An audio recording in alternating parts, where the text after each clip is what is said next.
Hey, footy fans, time for a bit more footy fun with Footy Finn. And yes, new season, new hair. Glad you noticed. Um, Nice new theme tune there from Ace Frehley, too, the spaceman, by the way.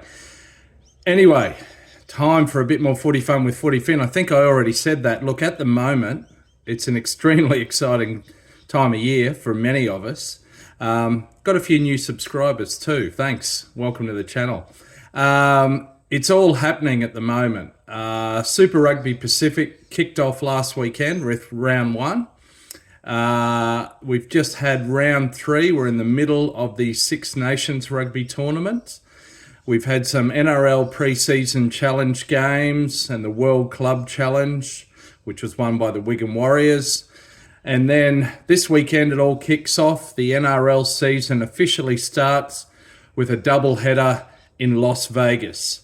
So look, plenty to cover, and I will be coming to the rugbyometer before too long.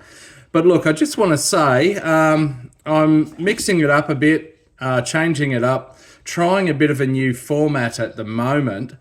Maybe it's laziness, maybe it's a way to get more views. I don't know, but I am focusing at the moment a bit more on shorts. Apparently subscribers don't get the notifications for those.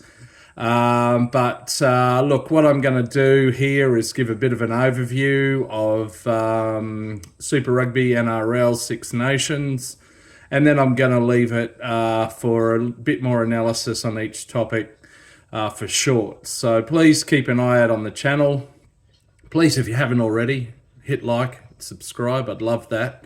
Gunning for 100 subscribers, currently at 84. But look, where do we begin? Look, I'll do NRL first, and then I'll do rugby.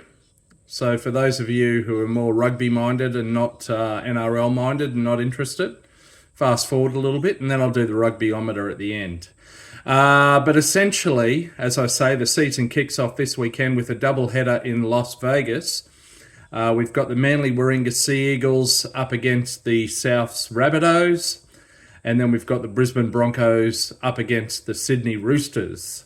Sydney Roosters, incidentally, are becoming the Turnstile Club. That's the club you go to if you're switching over from rugby or if you're switching from NRL to rugby. That seems to be the waiting room, if you like, the exchange.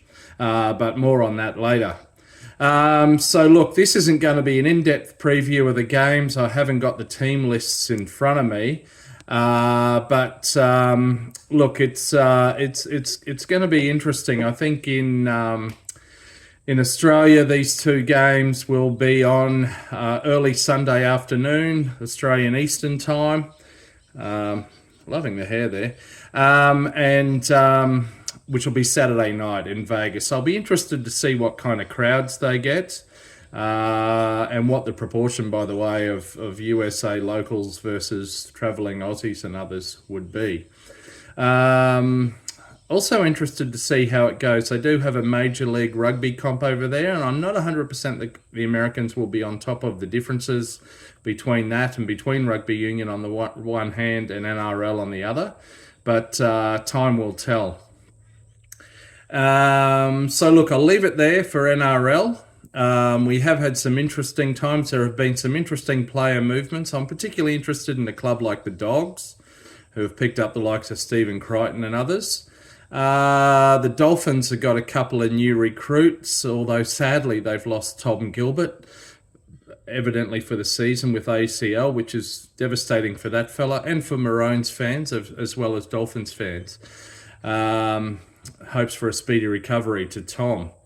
Anyway, switch over now to Super Rugby Pacific. We saw the opening game was a replay of last year's grand final. It was at Hamilton, New Zealand, between the Waikato Chiefs and the Crusaders from Christchurch. Turned into a bit of a stunning game. The Chiefs were well ahead at half time, but then the Crusaders got back to level terms and even got ahead. I think 27-10 was the half-time score. So the Crusaders have sort of well and truly won the second half, but ultimately the Chiefs got away with it on the back of a couple of late penalties. So a great way to start the season. The next game was very disappointing, I have to say. In Melbourne, the Rebels only managed 3 points at home. A paltry home crowd, although there's reasons behind that. They were beaten 30 points to 3 by the Brumbies. That night, the Hurricanes easily beat the Force over in Perth. By the way, I'll talk more in a short about the Rebels. Look, I think, sadly, we may not see them in Super Rugby next year. Force were easily outdone by the Hurricanes. Saturday afternoon, the Auckland Blues easily beat the Fijian Drua, although they had a stronger second half. Now, what was that game before the Reds and the Waratahs? It was Moana Pacifica against the Highlanders in Otago. The Highlanders won that quite easily in the second half. Their last try in particular was pretty impressive. And the Reds easily beat the Waratahs as expected. One of my mates will tell you I tipped the Reds to win by 17 plus, and with 4 tries and a bonus point, and indeed they won by 18 points, 40 to 22. So really pretty easily accounted for the Waratahs there as expected. Six Nations Rugby, Ireland easily beat Wales. Scotland beat England in Murrayfield, Edinburgh for the 4th consecutive year in this tournament. And Italy-France, a 13-all draw. Italy were desperately unlucky. I've done a short on the Calcutta Cup, Scotland-England, and on France-Italy. Italy were desperately unlucky. They basically clawed back their way back into the game with a late try and a conversion from near the sideline, 13-all. And then after full time, they earned a penalty from about 35 out. Now, weirdly, in a closed stadium, and with the shot clock ticking down at about 15 seconds, the ball fell off the tee. How does that happen? So the kicker had to hurriedly put it back on and rush the kick. The French were illegally approaching the kicker, and there was also a water boy there in the midst of all that. That was all very dodgy. The kick had to be rushed in a few seconds in the end, and it ended up hitting the posts and went sideways. So 13-all, disappointment for Italy. So anyway, Ireland are the only chance of winning the Grand Slam at the moment, but there are still other teams in a running for the championship. I believe Scotland is still in a running, and some of the others might have a mathematical chance. England are pretty disappointing. France are having a massive post-World Cup hangover after being bundled out in the quarterfinals at home late last year. So yeah, look, interesting times. Anyway, on to the rugbyometer. So where are things sitting at the moment for Footy Finn? Okay, is he leaning towards Union or league or neutral? Well, at the moment, I'd have to say with the start of the Super Rugby season, NRL season yet to kick off in earnest, and the Six Nations being quite gripping at least some games, at the moment, the rugbyometer is leaning over towards a 15-man game, rugby union. There you have it. And look, I only briefly mentioned the World Club Challenge, which happened in Wigan. The Wigan Warriors beat the Panthers. There was a bit of late drama at the end. 2 controversial... one try was allowed by the TMO for Wigan, and a Panthers try, which would have almost won it or at least levelled it after the bell, was disallowed.